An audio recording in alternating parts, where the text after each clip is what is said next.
수 있기를 축복합니다. 한번 따라 하겠습니다. 내가 할 수 없는 것. 20세기 미국의 가장 영향력 있는 목회자 가운데 한 사람으로 꼽히는 놀만 빈센트 필 목사님의 이야기입니다. 어느 날 목사님에게 청년 하나가 찾아와서 이렇게 부탁했습니다. 목사님, 제가 다니는 직장에는 문제가 너무 많습니다. 저에게 문제가 없는 직장을 좀 하나 소개해 주실 수 있으실까요? 그런데 그의 부탁에 빈센트 필 목사님이 두말하지 않고 흔쾌히 말했습니다. 내가 마침 생각나는 곳이 하나 있는데 지금 저랑 같이 좀 가지요. 이 청년이 놀라면서 정말요? 이렇게 바로 소개해 주신다고요? 라고 하자 목사님이 네, 지금 소개하겠습니다. 제 차로 같이 가시지요. 얘기했습니다. 그리고 목사님은 그 청년을 차에 태우고 뉴욕 시외로 나가더니 공동묘지 앞에 차를 딱 세우며 이렇게 말했습니다. 형제님, 여기가 문제가 하나도 없는 직장입니다. 우리가 이 땅에서 사는 동안에는 문제가 없을 수 없습니다.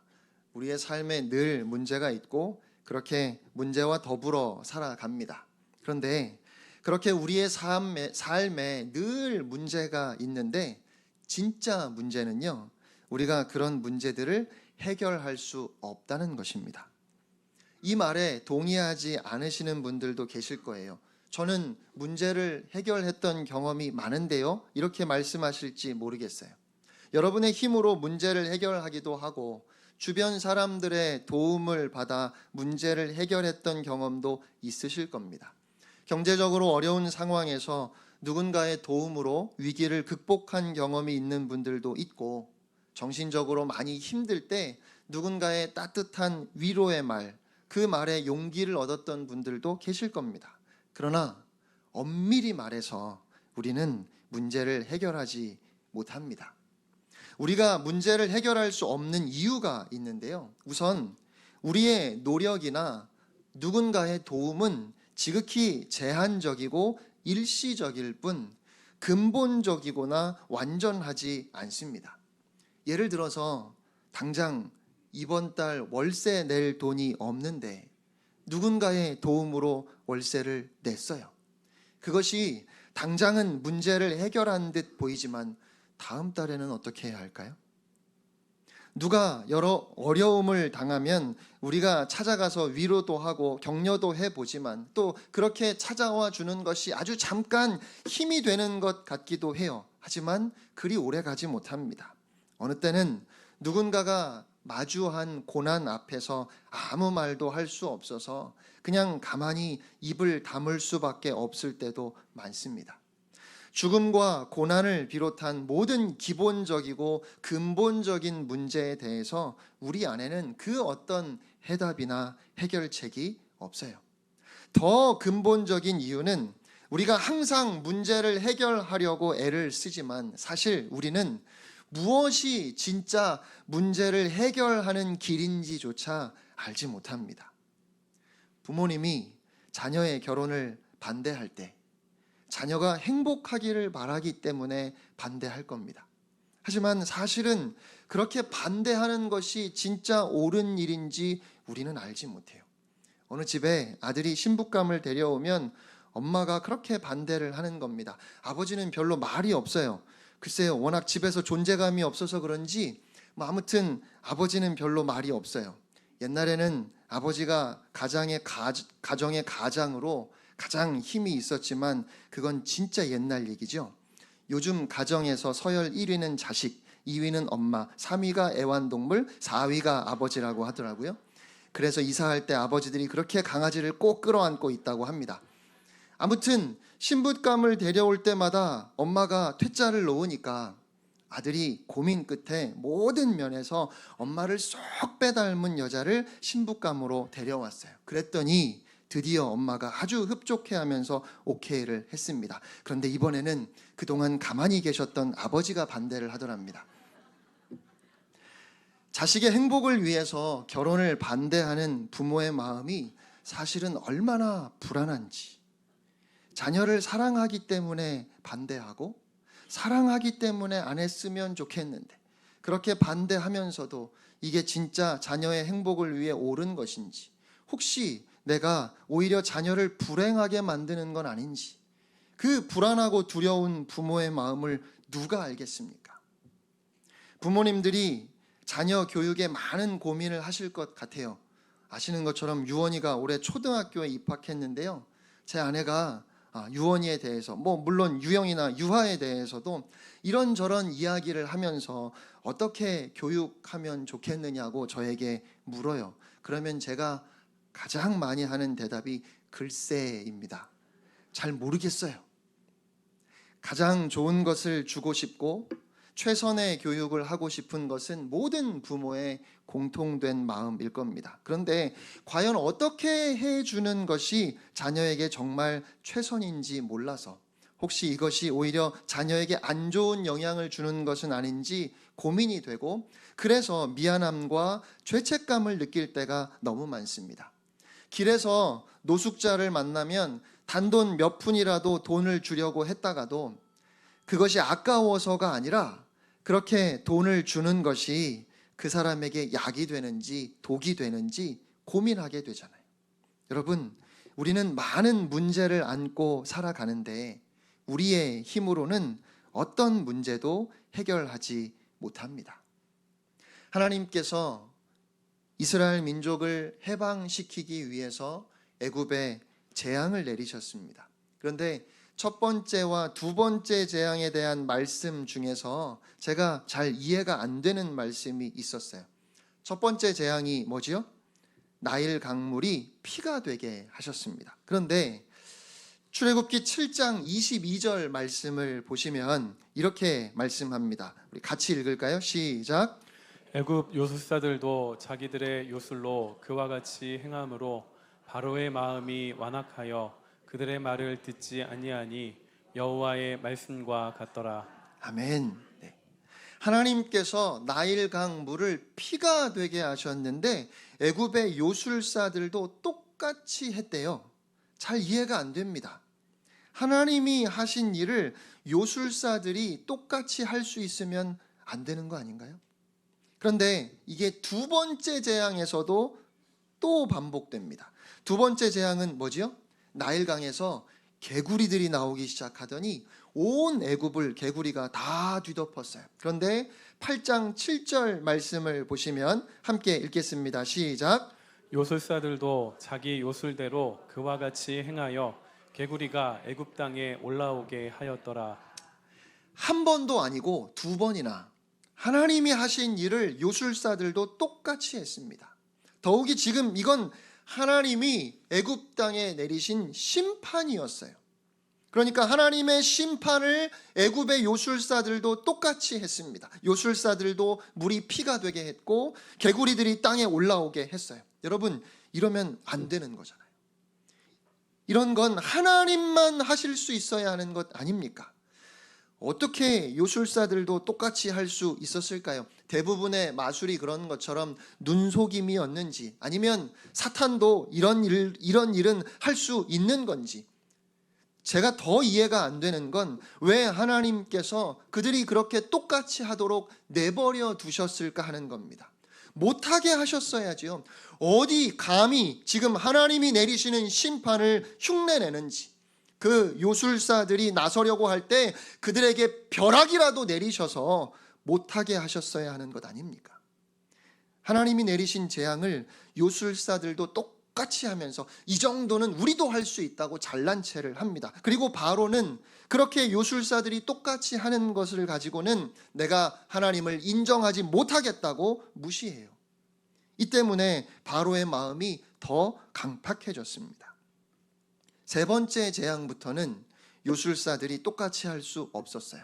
먼지가 이로 변해서 사람들과 짐승들에게 올라왔습니다. 이번에도 요술사들이 시도는 했는데 할 수가 없었습니다. 그러자 요술사들이 자기들은 할 수 없으니까 이건 하나님의 능력으로 된 일이라고 그렇게 바로에게 말합니다. 하나님의 권능이 아니고서는 할 수 없는 일이라고 하는 거예요. 이러니까 더 이해가 안 됩니다.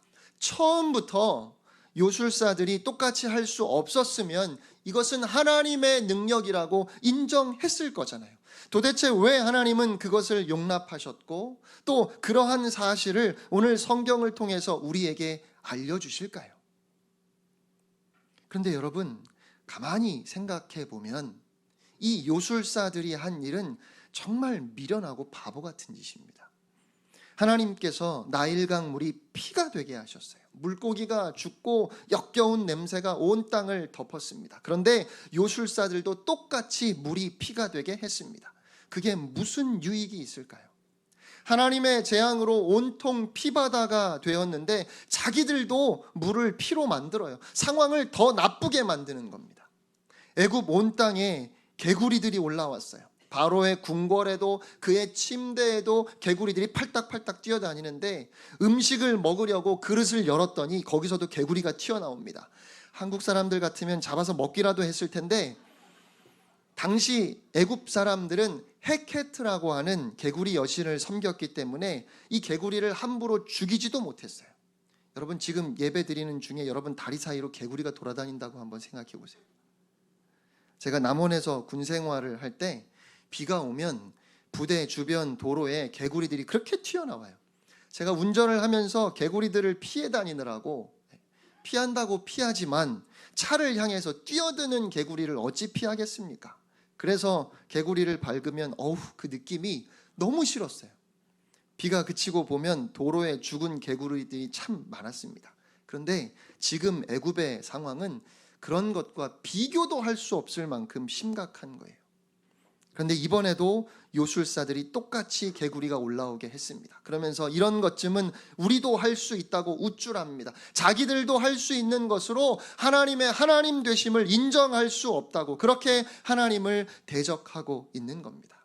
여러분, 이미 온 땅을 개구리들이 뒤덮었어요. 그런데 그들도 개구리를 올라오게 하면 뭘 어쩌자는 겁니까? 그러니까 안 그래도 개구리 때문에 괴로운데 문제를 더 키우는 겁니다. 얼마나 어리석고 미련한지 답답합니다.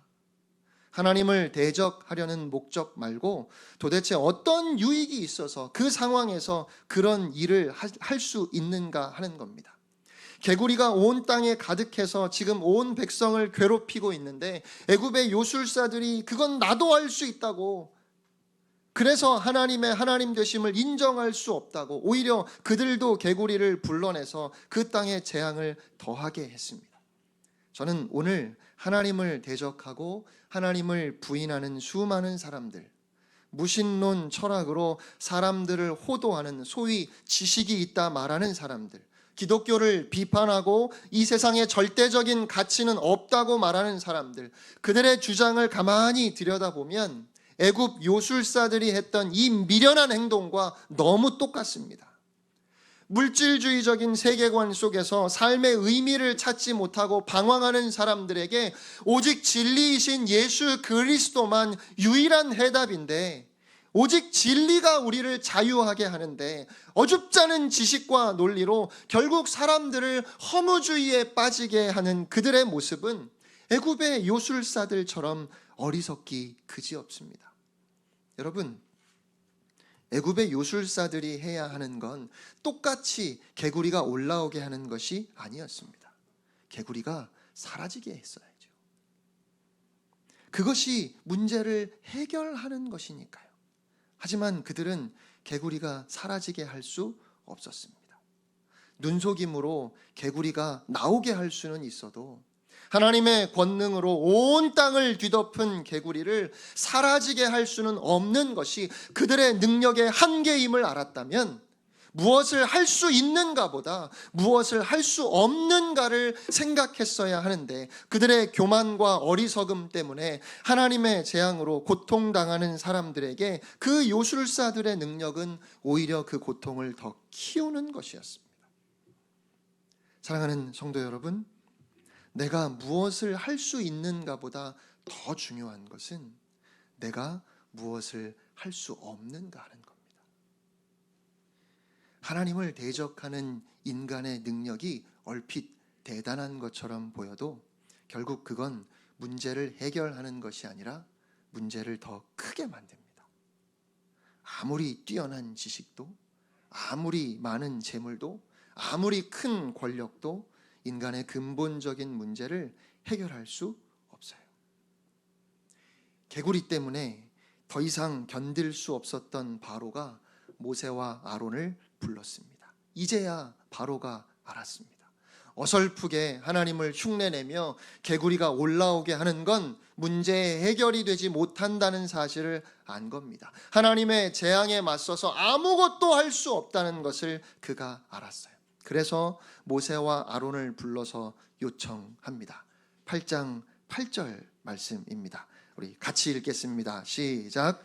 바로가 모세와 아론을 불러 이르되 여호와께 구하여 나와 내 백성에게서 개구리를 떠나게 하라. 내가 이 백성을 보내리니 그들이 여호와께 제사를 드릴 것이니라. 아멘. 여호와께 구하여 나와 내 백성에게서 개구리를 떠나게 하라. 이것이 하나님만이 참 신이심을 보여주는 말씀입니다. 애굽 백성들에게서 개구리가 떠나게 하는 것, 그것이 애굽의 요술사들이 또 바로도 할 수 없었던 일입니다. 그런데 모세가 바로에게 재미있는 질문을 합니다. 9절을 보시면 모세가 바로에게 이르되 내가 왕과 왕의 신하와 왕의 백성을 위하여 이 개구리를 왕과 왕궁에서 끊어 나일강에만 있도록 언제 간구하는 것이 좋을는지 내게 분부하소서. 모세가 언제 간구할까요? 이렇게 묻는 거예요. 언제 이 개구리들이 사라지게 할까요? 라고 했어요. 그리고 10절을 보면 바로가 내일이라고 대답합니다. 왜 내일이라고 했을까요? 즉시 하라고 하지 않고 그가 내일이라고 말한 건 여전히 그의 마음에 하나님이 하신 것이 아니라 우연일 수 있다는 여지를 남겨놓은 것이라고 그렇게 설명하는 학자들도 있고, 바로가 말한 내일은 그가 생각할 수 있는 가장 빠른 시간, 그러니까 시간 끌지 말고 내일 당장 하라고 그렇게 대답한 거라고 설명하는 학자들도 있습니다. 무슨 의미든 그게 그렇게 중요한 것 같지는 않습니다. 그런데 그렇게 바로가 내일 하라고 대답을 했는데 그때 모세가 아주 중요한 사실을 말합니다. 우리 10절 말씀을 함께 읽겠습니다. 시작. 그가 이르되 내일이니라. 모세가 이르되 왕의 말씀대로 하여 왕에게 우리 하나님 여호와와 같은 이가 없는 줄을 알게 하리니. 아멘. 아멘. 모세는 나일강에서 개구리들이 올라와서 개구리가 온 애굽 땅을 뒤덮을 때 하나님의 하나님 되심을 말한 것이 아니라 개구리들을 사라지게 할 때 여호와 하나님의 하나님 되심을 말했습니다. 하나님은 10가지 재앙을 통해서 하나님의 능력을 나타내 보이셨습니다. 그런데 특별히 애굽의 요술사들이 우리도 똑같이 할 수 있다고 그렇게 교만을 떨었던 첫 번째와 두 번째 재앙에서 사람과 하나님의 차이를 문제의 해결을 통해서 보여주셨습니다. 문제의 해결을 통해서 하나님의 하나님 되심을 우리에게 알려주시는 거예요. 하나님의 심판은 이 세상에 하나님의 공의와 능력을 나타내시는 것입니다. 그러나 심판보다 더 분명하게 하나님의 하나님 되심이 우리 안에 보여지는 것은 그 심판 가운데 우리를 건지시는 하나님의 구원입니다. 그래서 하나님의 하나님 되심을 가장 확실하게 우리에게 보여주는 사건은 바로 예수 그리스도의 십자가입니다. 십자가는 누구도 감히 흉내낼 수 없는 유일무이한 사건이지요. 십자가가 가장 분명하게 하나님과 같은 분이 없음을 우리에게 보여주고 있습니다. 예수님께서 우리의 모든 문제를 해결하기 위해서 이 땅에 오셨고 십자가에서 죽으셨습니다. 우리에게는 문제를 해결할 수 있는 능력이 없습니다. 오직 예수님만 모든 문제의 해답이 되십니다. 설교를 들을 때마다 그래, 그렇구나, 무언가 내가 하고 싶은데 할 수 없을 것 같아서 낙심하는 경우가 많습니다. 왜요? 이미 많이 넘어졌습니다. 이미 많이 실패했습니다. 결심을 안 한 게 아니에요. 시도를 안 한 게 아니에요. 그런데 그럴 때마다 또 넘어지고 또 실패했기 때문에 하나님의 말씀대로 살 수 없을 것 같아요. 우리가 너무 연약해요. 그런데 여러분, 주님이 오늘 우리에게 요구하시는 것은 우리의 능력이 아니라 우리의 마음이고 의지입니다. 주님이 원하시는 것은 주님, 제가 할 수 있습니다 라고 우리가 그렇게 자신하는 것을 원하시는 것이 아니라 나는 할 수 없지만, 나는 연약하지만, 나는 부족하지만, 그러나 주님, 제가 하고 싶습니다 라는 고백이에요. 내가 하고 싶습니다.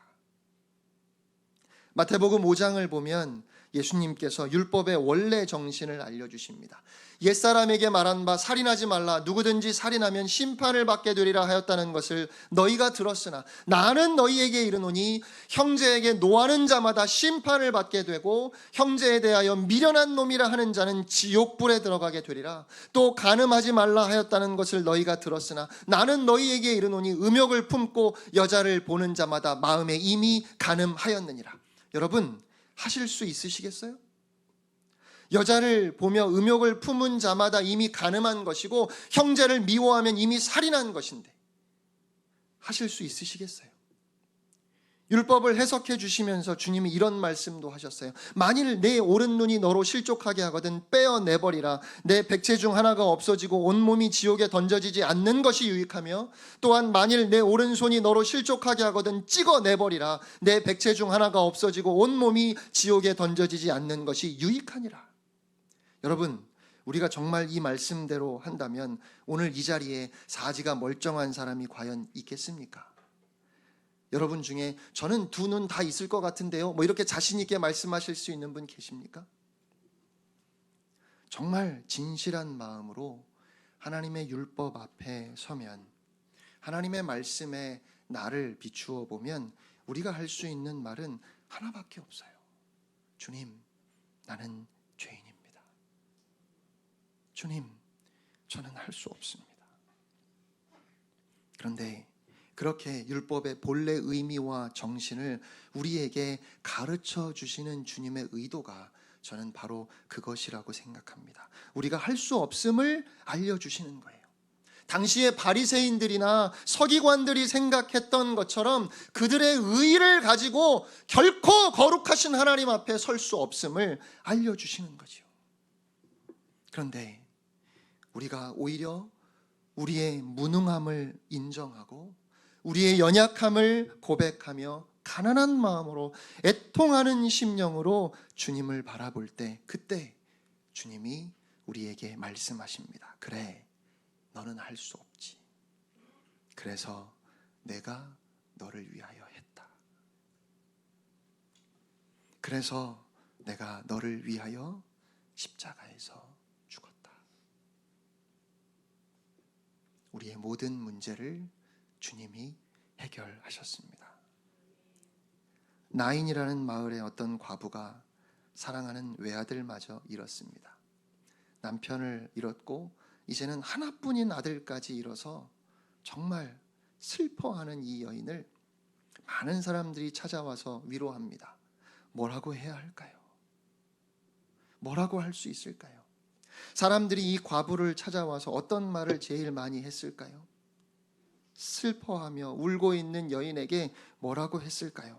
울지 말라고 했을 것 같아요. 울지 말라고, 이제 그만 울고 기운 차리라고, 힘내라고 했겠지요. 그러나 그 모든 말들은 아무리 따뜻한 사랑으로 말했다 하더라도 잠시 위로가 되는 듯, 힘이 되는 듯 하다가 이내 다시 슬픔이 몰려옵니다. 결국 우리는 우리의 말이 진정한 위로가 될 수 없음을 인정할 수밖에 없어요. 그런데 그 장래 행렬을 예수님이 보셨습니다. 주님이 그 과부를 보시고 불쌍히 여기시면서 말씀하십니다. 뭐라고 하셨을까요? 울지 마라 하셨어요. 울지 마라. 지금까지 많은 사람들이 이 여인을 찾아와서 위로했던 말입니다. 사람들에게 가장 많이 들었던 말이에요. 그 말과 똑같은 말을 예수님도 하시는 거예요. 울지 마라. 그런데 여러분, 예수님께서 울지 말라고 말씀하시는 건 전혀 다른 말씀이었어요. 그냥 위로하시는 것이 아니었어요. 왜요? 예수님은 이제 이 과부의 죽은 아들을 다시 살려주실 거거든요. 오늘 주님이 우리에게도 말씀하십니다. 울지 마라. 너무 힘든데, 너무 아픈데, 너무 불안하고 답답한데, 그런 우리에게 울지 마라 말씀하시는 우리 주님의 음성은 그냥 위로의 말이 아닙니다. 왜냐하면 우리 주님은 십자가를 통해 우리의 모든 문제를 해결하셨기 때문입니다.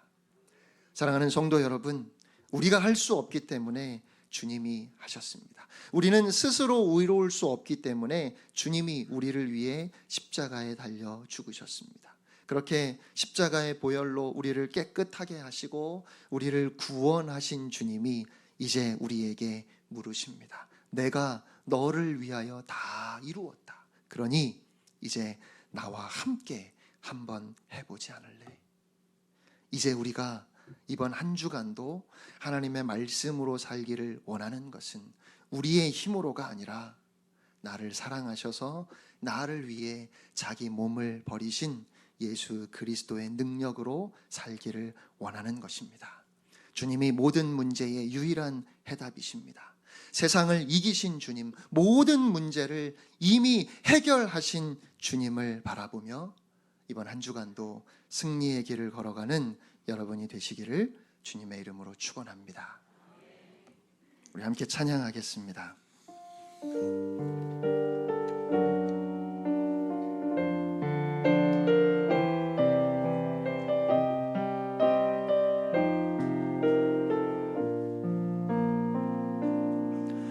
모든 것이 끝났다고 말하니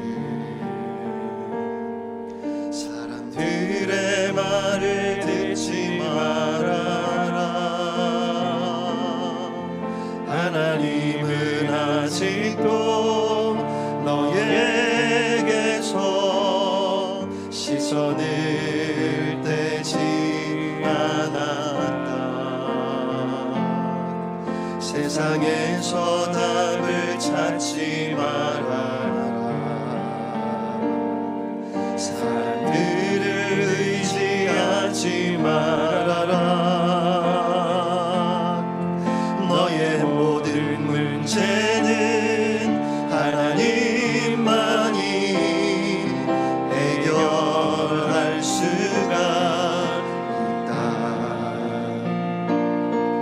기도를 쉬지 마라. 찬양을 멈추지 마라. 하나님이 너를 주목하고 있다. 예배에 집중하라. 말씀을 붙잡아라.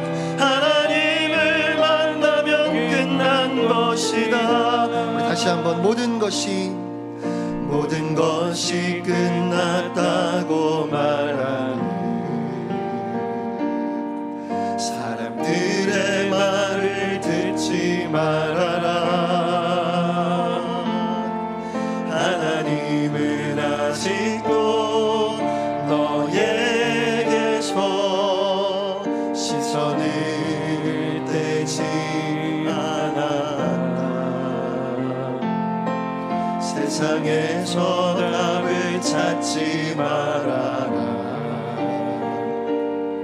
사람들을 의지하지 말아라. 너의 모든 문제는 하나님만이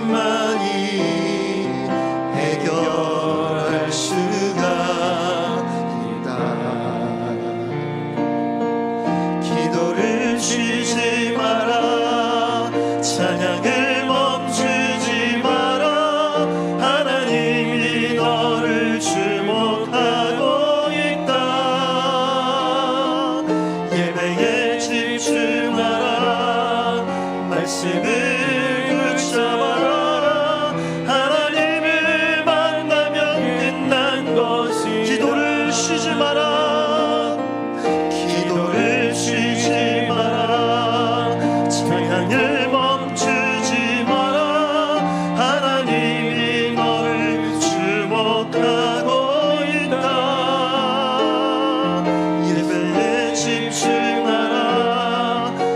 말씀을 붙잡아 하나님을 만나면 끝난 우리 시간 다 같이 것이라. 합심해서 기도하겠습니다. 하나님, 내가 할 수 없습니다.